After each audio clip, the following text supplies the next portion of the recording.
Riverside Boat Club from the USA on the buck station to the right of your picture.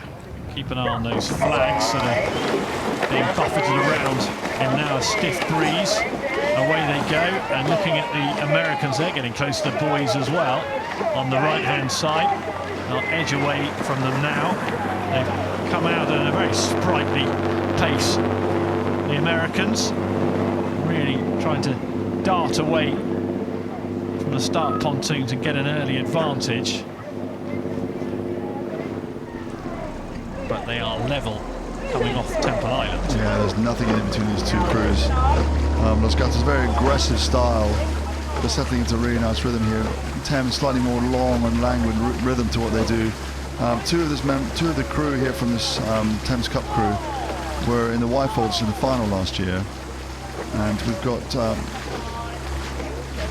Mika and the Bowser here, the Thames crew, the very first Henley Regatta.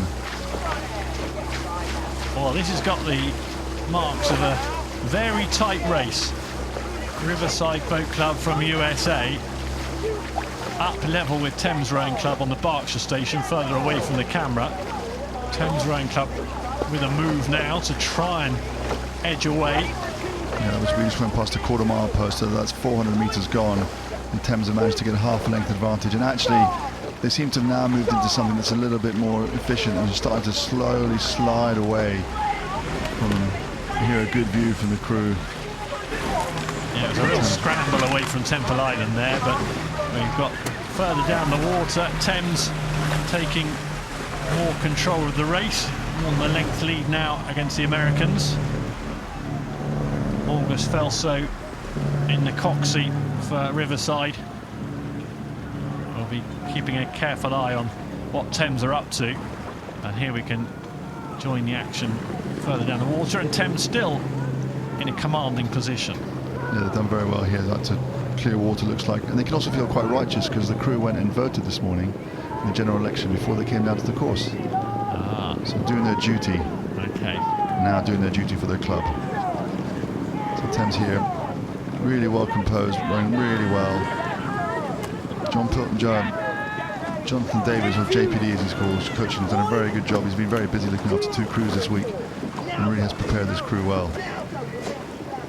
The wind ever shifting. We had a crosswind for a few minutes, but now we think it's a tailwind which will assist them. Should sail them down the course with a bit less stress. Yeah, exactly. The cox four is heavy enough. There's four of you and you're carrying the weight of the cox. You're spreading that between four of you, whereas the eight you're sharing it between 8 people.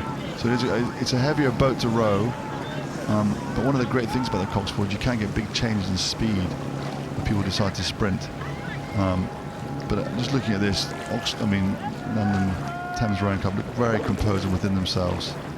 So wind assisted, but also, Adrian, crucially, from a steering point of view, the crosswind is presumably the biggest fear, is it? From a steering point of view? It is difficult. I mean, one of the advantages they have is because the cox is in the front of the boat and they can see where the boat's going, so they can see the squalls and the things coming a lot more easily than the cox in the stern.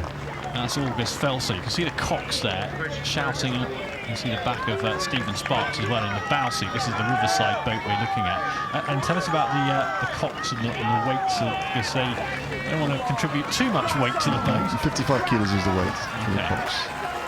And here they're coming down. Thames making quite easy work of this. Riverside really still attacking as much as they can, trying to get back on terms. But they won't, because they've run out of water. The race is up, and well done to Thames Rowing Club.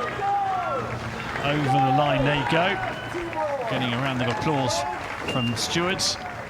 And Riverside Boat Club not far behind from the USA, gave it a good go.